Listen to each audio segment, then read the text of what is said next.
En los consejos consultivos de Grupo Salinas tratamos de acercar a los empresarios para hablar de los temas que son relevantes para nuestro país y que generan bienestar, empleos y sobre todo que trazan una ruta en la cual todos los mexicanos nos podamos sumar al progreso de México. La comarca lagunera, conformada por las ciudades de Torreón, Gómez Palacio y Lerdo, se ha convertido en el hogar del nearshoring, gracias a su proximidad con Estados Unidos, su estabilidad económica y su infraestructura. La calidad de todo lo que ofrece la laguna, un entorno empresarial favorable, con cadenas de suministro eficientes, menores costos operativos y mano de obra calificada, la convierte en un centro clave para la industria manufacturera y de servicios compartidos. Para hablar más sobre estos temas nos acompaña Alejandro Iraragorri, él es presidente del Consejo de Administración de Orlegui Sports, y José Antonio Zapa Cerrato, empresario de Go Químicos S.A.D.C.B.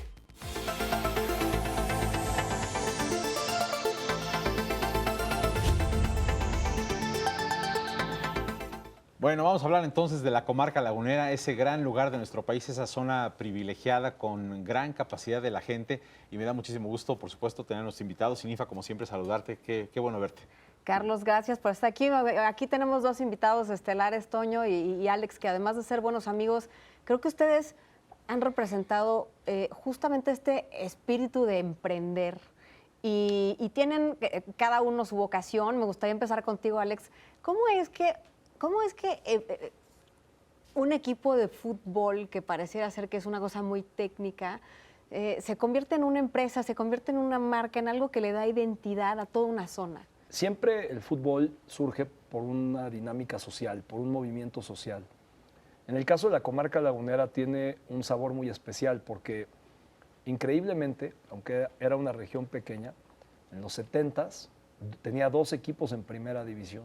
Así de fuerte es la afición y la necesidad de identificarse con algo, porque como había poca historia, pero había mucha fuerza y muchos logros, se necesitaba identificar con algo. Entonces, ahora Santos, cuando la comarca lagunera está cumpliendo 115 años, en particular Torreón de su fundación, está cumpliendo 40 años. Quiere decir, 1/3 de la vida de la ciudad, o un poco más de 1/3 de la vida de la ciudad, lo ha vivido de la mano de Santos. Y Santos se vuelve un activo en realidad de la gente y de la comunidad, a través del cual generan todas sus emociones, sus frustraciones, sus inquietudes. Y no pudimos en aquel momento, a través del Estadio Corona y Territorio Santos Modelo, construir una casa para cada lagunero, pero sí pudimos construir una casa para todos los laguneros. ¿En qué año fue eso? Cuando lo construimos, iniciamos la obra, recuerdo muy bien, en 2008, en febrero del 2008, y lo inauguramos en noviembre del 2009. Es una obra de 23 hectáreas, un estadio con oficinas, con centro de alto rendimiento, con casa club de última generación, y en el cual mucha gente preguntaba cómo se logró, y te voy a decir por qué se logró. Se logró por la unidad de toda esa comunidad empresarial.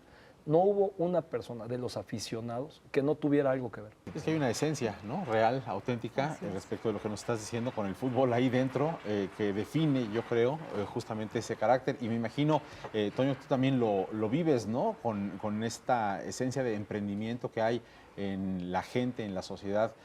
¿Cuál es parte de esa historia que ustedes han tenido en las varias industrias en las que participan? Yo creo que la Laguna vive un momento muy bueno. Creo que las características del nearshoring, que tenemos características muy especiales, como comentaban hace rato, pero también las características de estabilidad, de seguridad, creo que están ahí. Yo les platicaba a mis hijos que esta historia del nearshoring, que en este semestre de 2023 hoy leía en la mañana que van 44 nuevas inversiones al Estado, ¿no? Wow. Y parte importante de ellas a Torreón bajo este fenómeno mundial del nearshoring, ¿no? Sin duda el factor principal del nearshoring no es la sensibilidad al precio.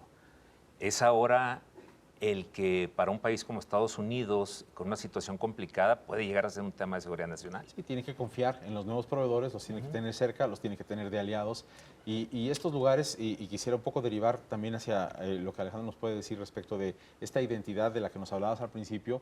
yo veo en el fútbol pues un espectáculo de gran alcance, de miras muy altas que más allá de lo que ya ha sido, todavía le puede dar muchísimo más a esta región, en general al país, cada equipo y tal, pero lo que tú visualizas hacia el futuro con esta realidad que se estará construyendo para ustedes, ¿qué es lo que ves hacia el futuro? No, yo veo, como bien lo dice Toño, una región llena de oportunidades, ¿no? Al no ser, hablaba Toño de que no haya abolengo, porque al final, pues si haces la cuenta, tal vez el que más generaciones lleva ahí, pues son 3, entonces son muy cortas, ¿no?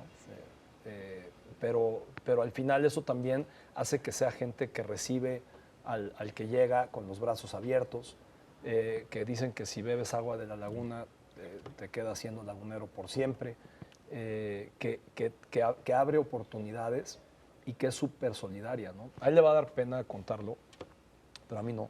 Él tuvo una visión hace un par de años y le prometió a sus hijos en un viaje a Italia, de la ciudad de donde es Andrea Bocelli, que un día él iba a llevar a Andrea Bocelli, en particular, esa no se la perdono todavía, pero al campestre de Torreón en vez de llevarlo al Estadio Corona.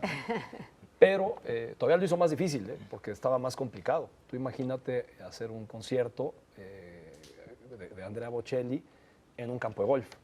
O sea, entonces el montaje, el escenario, todo todavía se lo complicó más. Pero como eso fue la promesa que le hizo a sus hijos, y a mí eso me representa qué tan grande son los soñadores ahí, ¿no? Andrea Bocelli vino a México en esa ocasión y creo, fue este año de hecho, ¿no? Y creo que hizo 3 espectáculos, uno en Monterrey, una gran ciudad, en Guadalajara, otra gran ciudad. Bueno, creo que en México, no estoy seguro si vino a Ciudad de México, entonces hizo 4, y el otro fue Torreón. Wow. Entonces, cuando tú dices, a ver, la población de Torreón, pues no, hay otras que tal vez por número de población o por muchas otras razones pudieran haber sido. Y esto lo genera, me parece, 2 cosas. Una, un hombre visionario, emprendedor, como hay muchos en La Laguna, él siendo uno muy importante, pero también la solidaridad que encuentras. Porque el camino de Santos es muy similar. Nosotros somos un instrumento, pero esa las solidaridad empresas, se ve en tu equipo, porque yo veo a Santos como un equipo que ha triunfado consistentemente. O sea, el fútbol es una cosa de altas y bajas. Esos valores, ¿cómo los has permeado en tu equipo? Porque será el agua que beben o cómo se llevó todo esto que están manifestando ambos a tus jugadores, porque yo creo que eso no se replica fácilmente en otros equipos y tú lo has hecho de manera grandiosa. Te digo por qué, Ninfa, porque si tú ves el uniforme de Santos, es el equipo en México que más años y con los mismos patrocinadores lleva. Ajá. Y tiene que ver con esta solidaridad, porque claro, hay un valor comercial, pero luego hay un valor de desarrollo y solidario, y eso es fundamental. Por eso se logra hacer un estadio como el que se pudo hacer en el tiempo que se pudo hacer. Por eso se puede tener un equipo que, claro, tiene sus altas y sus bajas, pero también representa a la región, porque la región tiene sus retos y tiene sus altas y sus bajas. Creo que es una tierra fértil, llena de oportunidades. Y que también el no ser capital, porque las 2 grandes ciudades, la de Durango y la de Coahuila, es decir, Torreón y Gómez con Lerdo, no son capitales. Sí. Entonces no tienen esa posibilidad de desarrollo digamos, de la gente de gobierno o de las grandes oficinas institucionales. Entonces te la tienes que buscar. Te la tienes que jugar, ¿no? Hay un ADN verdadero. Entonces el ADN auténtico. es de emprendedores. Sí, eso creo que es una realidad. Oigan, tenemos que hacer un corte. Estamos aquí en Participación Empresarial, el programa que da voz a los empresarios, y vamos a continuar con esta interesantísima conversación sobre La Laguna. No se vaya.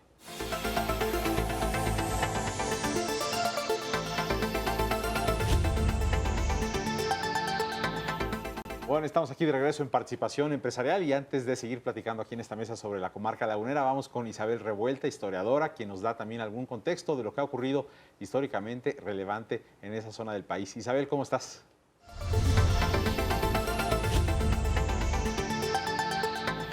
La comarca lagunera muy celosamente se hace llamar así porque a pesar de que está hecha de 5 municipios del estado de Coahuila y 10 municipios del estado de Durango, si tú le preguntas incluso a una persona que nació en Torreón o a una persona que nació en el municipio de Mapimí o de alguno de estos 15 municipios, te dice primero que es lagunero.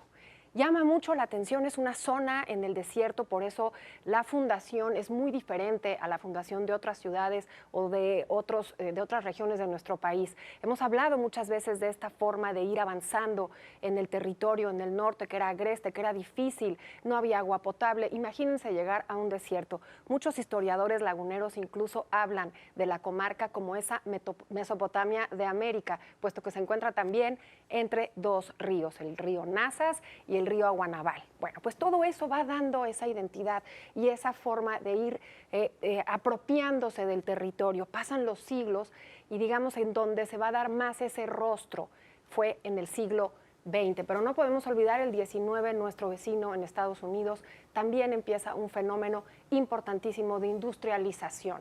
Estamos hablando de un patrimonio cultural, pero que además es a través del emprendimiento, de la industria. Ahorita, en un momento más, voy a hablar con esta relación de Estados Unidos, pero es un paisaje cultural y es un paisaje industrial, esta comarca lagunera que nos da a todos los mexicanos cultura y arraigo. A mí me parece que lo que dice Isabel es interesantísimo porque justamente está hablando de este fenómeno de colaboración y en ese sentido me gustaría ir contigo, Toño, y que nos platiques. Alejandro estaba haciendo referencia a este evento de Andrea Bocelli y creo que no solamente es algo de estas cosas de creatividad, de innovación que suceden en la laguna, sino este fenómeno de colaboración. ¿Cómo se explica con ese evento y otros? O sea, porque en realidad nadie viene y se asienta y logra esa prosperidad sin colaboración. ¿Cómo se ha vivido para ti? No, sin duda hay un sentimiento en la laguna de solidaridad, también como comentaba Alejandro, y platicábamos del tema de Andrea Bocelli que se presentó ahora en febrero de este año. Y puede ser un ejercicio que te da ciertas connotaciones al respecto de lo que es la laguna, ¿no? Y una de ellas es esa. Andrea Bocelli vino a México, tenía un tour mundial y entre eso a México, y le tocó estar en Monterrey, en la Ciudad de México y en Guadalajara. Y la verdad es que hay una historia ahí detrás personal donde yo les había dicho, me había tocado la fortuna de verlo en Italia, en un tour por allá, y estando ahí en la catarsis de escucharlo, ¿no? En su pueblo, yo les dije a mis hijos que algún día iban a ver a Andrea Bocelli en Torreón, y no solamente en Torreón, sino en el campestre de Torreón, donde me tocó presidir ahí por el tema del golf, ¿no? Entonces se da la oportunidad que viene a México y decimos, pues vamos a ver si podemos traerlo, ¿no? Y yo platico una anécdota al respecto de la solidaridad, que cuando ya me presentan el contrato, cuando ya hay que meter la firma, ¿no? Pues tengo dos opciones, firmar con la izquierda, ¿no? Ahora sí. Pero la otra es echar varios telefonazos, ¿no? Y eso pasa mucho en Torreón. Y los telefonazos, uno a Nesimisa, que también participa con Santos de Simsa y algunos otros amigos, está esta situación. Firma, vamos todos detrás. Pues cada uno en su territorio viendo para su monte y creo que la vida hoy nos pone en un momento en donde participar y en donde dialogar y construir un futuro juntos es más evidente que nunca, y creo que solo se logra con gente como ustedes, que está convencida. Tú, Alex, por ejemplo, que como bien decías, pues eres de aquí de la Ciudad de México, acabaste con un proyecto que vive en la comarca. ¿Qué significa para ti? ¿Ya te volviste parte de ellos? ¿Sigues siendo de acá? ¿Cómo se manifiesta eso para ti en tu DNA y en todas las cosas que haces en tus empresas? Porque creo que lo que has podido hacer es replicar un esquema que, te lo decía hace rato, me intriga mucho esta parte de cómo replicas cosas que a veces no sabemos cuál es la fórmula, pareciera que es alquimia. Claro, yo te voy a decir, yo creo que cuando una tierra te recibe en la manera en que la laguna te recibe, inevitablemente, pases el tiempo que pases ahí, te vuelves parte de ellos, ¿no?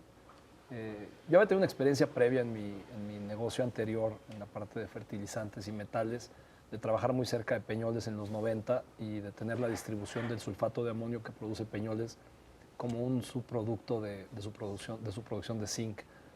Y en aquella época también fue así, ¿no? La recepción era maravillosa, y sobre todo a la gente que llega con ganas de sumar y de crecer y de apostar por la región. Y creo que tiene que ver con estas características que hemos estado hablando de la región. Al final, para nosotros la verdad es que ha sido más fácil de lo que parece, porque el equipo es un reflejo, tú no puedes inventar las cosas, ¿no? El equipo al final refleja lo que la sociedad vive. Sí, pues hay necesidad de hacerlo y lo están también haciendo. Vamos a ir del otro lado del estudio con Isabel, que tiene algún otro dato histórico para darnos contexto también en la mesa. Isabel.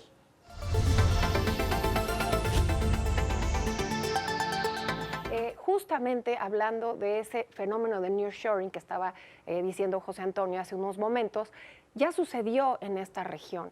La estrategia de su ubicación hizo también que los Estados Unidos, a principios del siglo XX, finales del XIX, necesitaran mover sus mercancías. Con esto, novedosísimo en el mundo, bueno, ya tenía 50 años, el ferrocarril, novedoso en nuestro continente. Estados Unidos se va llenando de vías férreas y nuestro país no podía estar fuera de esto. Porfirio Díaz tuvo la visión de, aunque tenía un estado no rico, evidentemente no tenía el dinero para atender grandes kilómetros de ferrocarril, el emprendimiento y digamos, ese ADN que tienen muchas personas en el norte hicieron posible que se hiciera este tendido del ferrocarril. Me voy rápidamente porque eso fue lo que hizo que industrialmente floreciera esta región.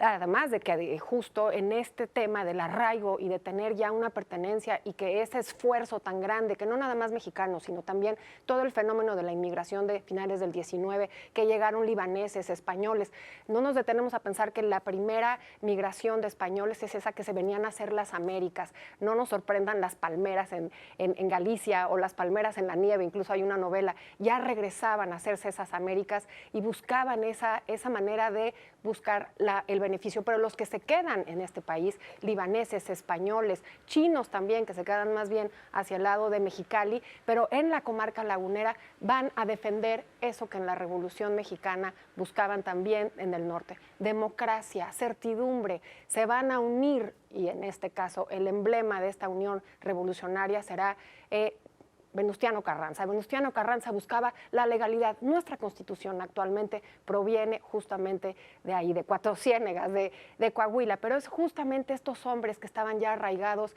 y que se daban cuenta lo difícil que había sido hacer patria ahí, ya había sido difícil hacer empresas y demás. Bueno, interesantísimo, por supuesto. Yo quisiera preguntarles algo con esta ola que viene de inversión que ya nos decía Toño y este nearshoring fenómeno que se aproxima. Quiero saber si ustedes detectan si los empresarios jóvenes, los nuevos empresarios, están listos para lo que viene, si estamos en el país y particularmente en esa región ya con los genes suficientes para hacer empresa. Y lo pregunto porque muchas veces se habla de inversiones que van llegando del extranjero, cosa que me parece maravillosa, pero también creo que es importante que surjan nuevas empresas y que se fortalezcan en el futuro, sobre todo ahora que sabemos que esto está en puerta. ¿Cómo lo ves? Yo lo veo sucediendo. Hablaba Ninfa de la educación. Y antes de aquella época lamentable de violencia en el país, la comarca lagunera se había preparado para ser una de las principales ciudades para recibir estudiantes, no nada más de la comarca, sino de otros lugares de México que estaban acostumbrados tal vez a venir a la Ciudad de México o ir a Monterrey a estudiar o a Guadalajara, ¿no? En el crecimiento de esas ciudades, la comarca se preparó mucho en esta parte de educación y como bien dice Toño, tiene esa capacidad de adaptación. O sea, tú imagínate que en los 40s, 50s era uno de los principales lugares de producción de algodón del país. Y tú dices, ¿cómo? Era un desierto. Y cuando empezaron a producir algodón, de repente dijeron, vamos a confeccionar. Y entonces empezaron a confeccionar. Y en esa época, con el ferrocarril de Estados Unidos, ¿qué confeccionabas? Uniformes para los militares en Estados Unidos. Y se acabó la guerra y migraron a la mezclilla, que se puso de moda ya no tanto como ropa de trabajo, sino como ropa común. Y luego ya la mezclilla no alcanzaba, pero había muchísimo campo sembrado de alimento y a alguien se le ocurrió llevar una vaca. Y de repente vieron que las vacas producen más leche en la comarca lagunera por la altura, porque Dios quiso, no sé científicamente por qué, pero producen más leche y porque es seco, por no sé las razones, y de pronto hay más de 800,000 vacas. Sí. Entonces, esa es la gran capacidad de adaptación. Oye, estás diciendo una cosa que me parece fantástica, Alex. Tiene que ver con que parece ser que en la laguna la gente no está dividida, no hay dos tipos de personas, unos que se definen de un sesgo político y otros, sino gente que reconoce el trabajo, gente que sabe tomar responsabilidad. Ahorita decía de Venustiano Carranza, ¿no? Esta gente que se permite trabajar para brindar certezas, para brindar oportunidad. Y yo creo que eso a veces tenemos una confusión sobre quiénes son los que gozan de esos privilegios. Y me parece que es la gente que trabaja. Y creo que ustedes están viviendo eso de una forma muy tangible. Y realmente ese es el México que se forjó durante los últimos 100 años y que debiéramos de poder pues reflejar en otros estados, no nada más en la zona de la laguna. ¿Qué piensas de eso, Toño? Yo creo que ese es el sentimiento general de la laguna y obedece eso que traemos desde atrás de la historia. Pero sí, sin duda, volviendo a las características muy particulares, coincido, ¿no? Somos hasta cierto punto pragmáticos, ¿no? Como que no hay que dedicar el tiempo a realmente construir y salir adelante y no estar perdiendo el tiempo a lo mejor en cuestiones pues no importantes, ¿no? Que creo que tal vez pudiera diferenciarnos de algunas otras partes. ¿Dónde ven los retos más desafiantes para ustedes hacia el futuro? Hay mucho que está ocurriendo en el mundo en materia de tecnología, hay mucho que se habla en México en materia de escasez de talento, de gente suficiente para las empresas que se están creando. ¿Dónde ven ustedes sus principales retos? Yo creo que hay una línea entre la migración que ha habido de la comarca lagunera a distintos puntos del país. Por ejemplo, en Quintana Roo hay una población muy grande de la comarca lagunera. En Chihuahua, en la parte de Juárez, cuando tal vez en aquel momento la laguna no pasaba por un gran momento y Juárez en la maquila había crecido mucho y hubo una gran migración hacia allá. Y obviamente en Estados Unidos, ¿no? En distintos estados, tanto en Illinois como en California y en Texas hay una migración importante en la laguna y se perdió, creo que se pierde gente que era muy relevante, pero también es cierto que el entorno social y económico reciente y la estabilidad de gobierno con y a pesar de las diferencias partidistas que puedan haber, ha generado que más gente se quede, que más gente llegue, y con esta llegada de empresas pienso que hay oportunidades brutales, ¿no? Nosotros, somos muy sensibles a ese tema, ¿no? En todos los sentidos, y particularmente ahora que el estadio cumple 15 años en 2024 de haberse fundado, y muchos de los patrocinios de estos fundadores vencen con estos 15 años. Y acabamos de lanzar hace unas 2 o 3 semanas el proyecto de lo que llamamos Territorio Santos Modelo 2.0. Y lo que vemos es no nada más estas empresas queriendo a través del estadio demostrar la grandeza de la laguna, sino que otras empresas nuevas también sumándose a un proyecto que tiene que ver con inversión tecnológica, con mejoras para la experiencia del aficionado, con muchos temas. Y la gente pensaría que es importante un estadio. Alguna vez en otra área de nuestro negocio estamos involucrados en desarrollo inmobiliario y en una conferencia inmobiliaria en Brasil. Me acuerdo haber oído a un cuate importante en el mundo inmobiliario decir que para él comprender el entorno de una ciudad, él visita los centros comerciales y los estadios. Porque si eso está en un alto nivel, quiere decir que la gente está exigiendo y demandando vivir en su entorno social en un alto nivel, ¿no? Vamos por última vez con Isabel del otro lado del estudio y regresamos para las conclusiones. Isabel.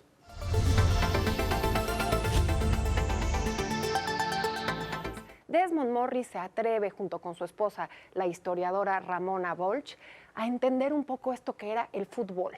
Resulta que cuando estábamos en la época de la prehistoria, el tema de la competencia entre los hombres era pues por la caza, por territorios, y la forma civilizada o la forma con reglas de tocar con ese mono desnudo, con ese hombre primitivo, son los deportes. Ramona insistía en que por qué su esposo y sus amigos se extasiaban viendo el fútbol, ingleses por supuesto, por qué se extasiaba viendo el fútbol y ni siquiera le hacía caso y podían pasar días y horas y él seguía en ese tema, o iba a la tribuna a corear y a vitorear a su equipo. Pues estamos hablando de cosas en el ADN de los seres humanos, estamos hablando de una historia que tenemos marcada en aquella época donde el territorio tenía que ser ganado porque era la supervivencia. Tenemos esos ecos porque seguimos teniendo toda esa parte de nuestra historia. Por eso el fútbol nos parece a veces tan irreflexivo. Pero justamente esa es la justificación. La historia vive aquí en participación empresarial. Ay, me encanta lo que dices, Isabel. La historia vive y hacer comunidad, no solo creo que es una responsabilidad, y creo que hacer comunidad implica pues, visualizar que vamos a morir, todos vamos para el mismo camino, ¿no? Y entonces en ese sentido hay que ser un buen ancestro, hay que ser un buen referente. Y estamos llegando casi al último pedacito de nuestro programa. Me gustaría que ustedes me dijeran, ¿cómo, para ser un buen ancestro, qué consejo le darían? No sé quién quisiera empezar, alguno de estos jovencitos que va a iniciar su vida en la comarca o en cualquier lado. Yo creo que es muy importante que hagas lo que te gusta y te apasiona. A veces es fácil decirlo ya desde tener resuelto un tema económico, ¿no? Que es lo que a veces te dicen. Pero creo que es algo muy importante en la vida para desarrollar y para emprender. Y yo creo que el que no está preparado para perder no está listo para ganar. Y entonces me gusta mucho esa parte que dice Toño. Y luego, si algún ejemplo viviente, hablando del entorno de la comarca lagunera, un joven puede quedarse, es esta capacidad de adaptarse, de adaptarte a lo que sigue, a lo que viene, ¿no? Decía Darwin que no es la más fuerte de las especies la que sobrevive, sino la que mejor se adapta al cambio. Y yo si tuviera que decir qué ha generado en mi vida, qué me ha dado en mi vida, lo más importante que me ha dado en mi vida la comarca lagunera, es entender esa frase y vivirla y hacerla parte de tu vida. La verdad me encanta esta conversación porque de verdad creo que nos pone en perspectiva lo que se requiere para ser un líder. Y nos pone también esta referencia de cómo sí se hacen bien las cosas. Y creo que todo el tiempo los seres humanos necesitamos referencias. Y de verdad que les agradezco porque tener referentes me parece que es bien importante para la juventud, me parece que es bien importante para todos los que buscamos esperanza. Y eso es lo que te digo, o sea, la palabra empuja, pero el ejemplo arrastra. Y ellos dos son este Totalmente. ejemplo que nos inspira. Para sin todos duda. nosotros, para toda la gente. Gracias, de verdad. Gracias a por venir. ustedes, Carlos Contrario, Ninfa. muchas gracias. Muchísimas gracias. Y yo solo decirles que en mí tienen una aliada siempre y que yo creo justo en estos valores que representan. Así que ojalá y me consideren siempre parte de este proyecto de crecimiento. Igualmente. Gracias, querido Muchísimas Carlos. Gracias a todos. Y bueno, vamos a despedirnos. Gracias a Isabel, por supuesto. Gracias a nuestros invitados, a Alejandro, a Toño. Gracias a mi querida Ninfa, con quien es un gran gusto co-conducir. Y gracias a usted por seguirnos aquí en Participación Empresarial, el programa que da voz a los empresarios de México. Nos vemos en la próxima. Hasta entonces.